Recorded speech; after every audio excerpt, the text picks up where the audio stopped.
Technology has transformed our world and our daily lives. It has created amazing tools and resources, putting useful information right at our fingertips. The ability to quickly search the internet has allowed people to perform tasks easier, faster, and better. But not for everybody. According to the United Nations, around 10% of the world's population, or 650 million people, live with a disability. And today, persons with disabilities face accessibility barriers across many of the websites they visit. Now, why is web accessibility essential to protecting consumer privacy under the CCPA?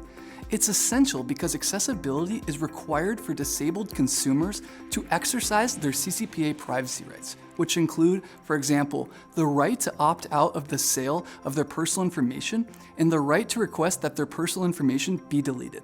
To ensure that disabled consumers can exercise their privacy rights across the web, the California Attorney General's Office on February 7th included within its published notice of modifications to the proposed CCPA regulations a requirement that privacy policies and online notices be reasonably accessible to consumers with disabilities. What constitutes reasonable accessibility? Well, the Attorney General helped clarify the reasonable accessibility standard by recommending that businesses with online notices comply with the Web Content Accessibility Guidelines version 2.1. The WCAG is the international standard for web accessibility for people with disabilities. These guidelines require businesses to provide web accessibility tools, such as, for example, providing sufficient contrast for non-text elements such as buttons or icons, as well as offer the ability to resize content up to 200%. To give you an idea of how this works, here are some recent accessibility features we have added to our site.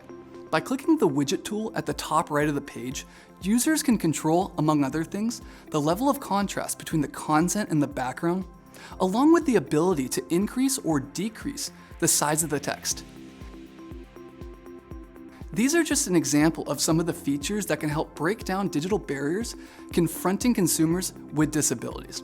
What's next? The final regulations will likely require businesses to comply with generally recognized industry standards for digital accessibility.